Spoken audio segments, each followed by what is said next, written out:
Luc 9, on va lire à partir du verset 57. Je vais lire au nom de Jésus.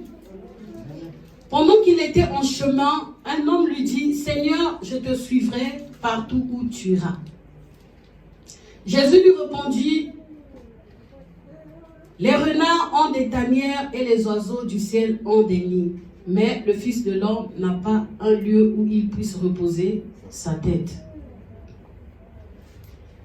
Il dit à un autre, « Suis-moi. » Donc là, ce n'est pas Christ qui avait demandé à cet homme-là de le suivre. Là, c'est cet homme-là voulait suivre Christ. Mais Christ ne lui a pas dit, suis-moi.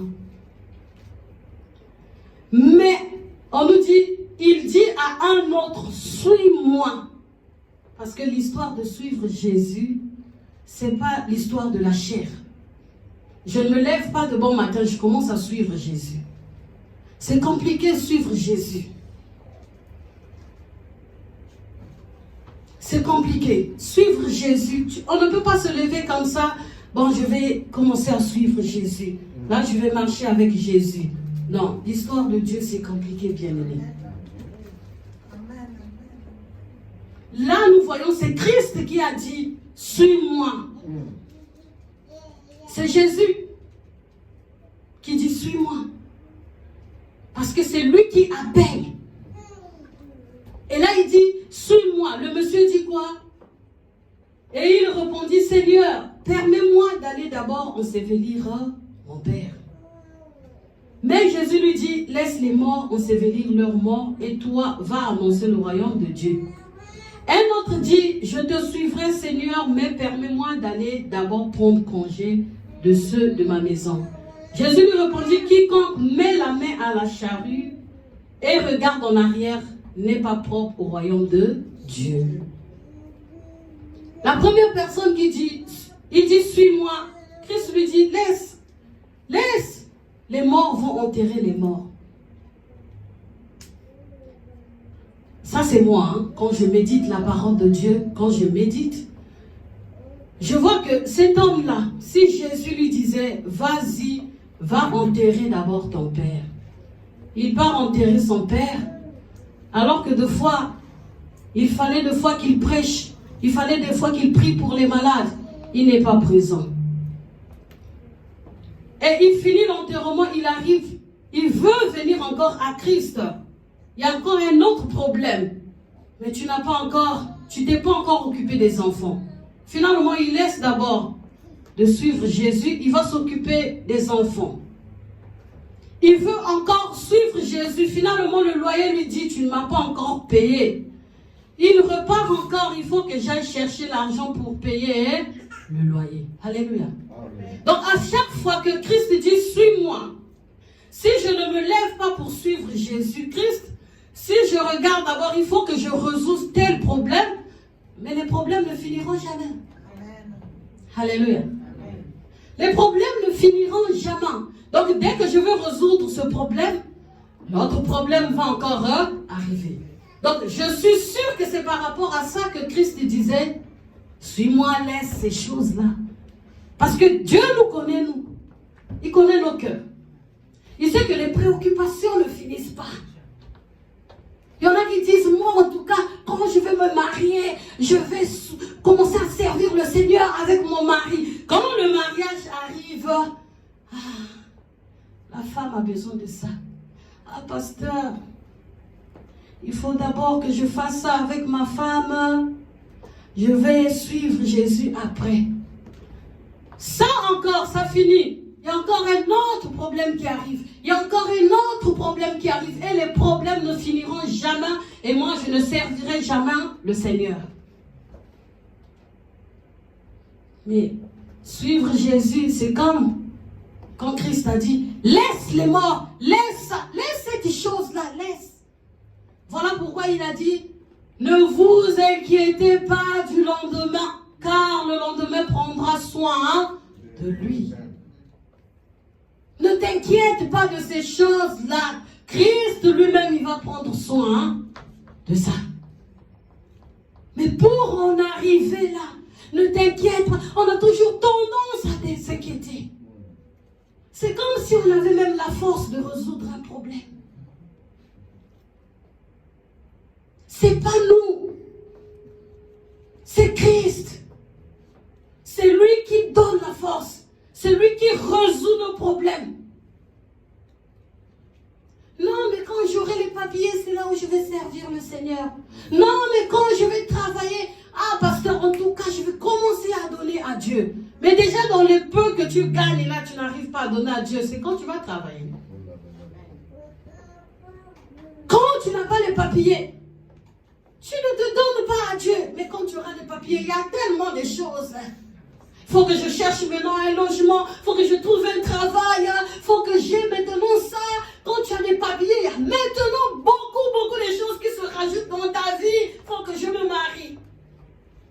Commence à suivre Jésus dans ton état. Tel que tu es là, lève-toi, suis Jésus. Donne ce problème-là à celui qui a la puissance de résoudre tout problème. Et tu ne vas pas comprendre comment est-ce que le problème-là va être résolu. Et vous savez, j'aime tellement Dieu. Quand on fournit des efforts, lui, il nous montre que tes efforts-là ne servent à rien. Surtout quand le Seigneur a besoin de toi. Et marcher avec Dieu, au fait, c'est comme ça. J'ai toujours dit, marcher avec Dieu, c'est obéir tout bêtement. Une personne qui raisonne trop, c'est trop difficile. Ça va être difficile pour cette personne-là de marcher avec Dieu. Parce qu'il y a des moments où Dieu va te demander, ne travaille pas, consacre-toi d'abord à moi. Toi, tu vas regarder tes charges, tu vas regarder tes enfants, tu vas regarder... Mais tu ne peux pas marcher avec Dieu. Il n'y a pas très longtemps, je crois que dans la semaine, je disais ça même au pasteur. Waouh! Il y a des versets, quand tu es en train de lire ça, ça te donne la force. Au fait, ces versets-là te consolent. Je n'ai jamais vu un juste manquer de pain. Je n'ai jamais vu un juste manquer de quelque chose. Effectivement, il y a toujours des portes qui s'ouvrent.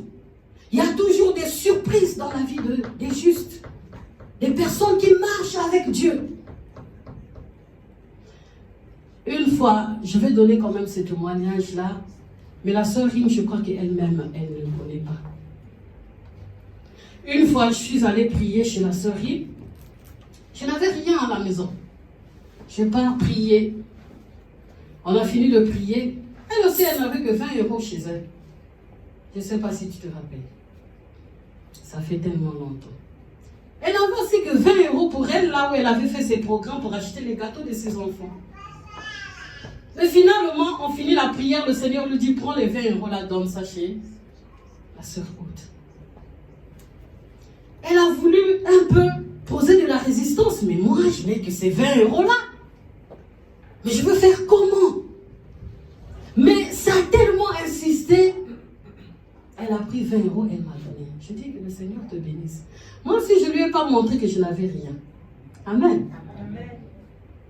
Et je pars, je bénis le Seigneur. Moi, je ne savais pas qu'elle aussi, elle n'avait que ces 20 € là. Et finalement, quand elle part à la banque, elle met sa carte comme ça. Je vais d'abord quand même essayer. Elle essaie comme ça, l'argent. D'où vient cet argent-là? Je te rappelle, mais non. Amen. D'où est venu cet argent-là? C'est Dieu lui-même. Parce qu'elle a obéi. Le Seigneur lui a dit, donne ces 20 €. Parce que le Seigneur m'a vu. Mais attendez, si moi j'avais dit qu'il n'y a rien dans ma maison aussi, je ne veux pas aller prier pour la sœur Rime. Alléluia. Est-ce que Dieu allait me donner ces 20 € là? Voyez comment Dieu est bon. Mais je suis partie malgré qu'il n'y avait rien. C'est comme ça au fait. On obéit tout bêtement à Dieu. Et on ne sait pas ce que le Seigneur nous réserve. On ne sait pas quelle porte que le Seigneur va ouvrir.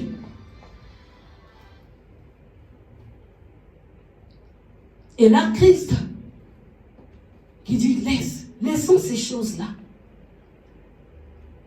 Il y a une récompense pour ces personnes qui ont accepté de mettre de côté pour suivre Jésus. Tu peux voir comme si tu es en train de perdre. Tu peux voir comme si ta vie, parce que le Seigneur ne te donne pas des garanties, mais il te parle et il marcher avec toi. Le Seigneur ne va pas te dire, regarde, je vais t'ouvrir telle porte. Regarde, non. Le Seigneur te dit seulement, suis-moi, marche avec moi. Et le reste, ne t'inquiète pas. Je veux m'occuper de ça. Mais on a trop de préoccupations. On a nos soucis. On a nos choses. Là où moi, j'ai besoin aussi de me satisfaire. Seigneur, en tout cas, toi, tu attends parce que moi j'ai encore ce problème, je résous ce problème, je finis, l'autre problème arrive, Seigneur attends, mais jusqu'à quand je vais faire attendre Dieu? Mais le mercredi, il y a un passage là où le pasteur nous a enseigné mercredi, quand on était ici à l'intercession. Vous savez, comme dit la parole de Dieu, nous ne connaissons qu'en partie.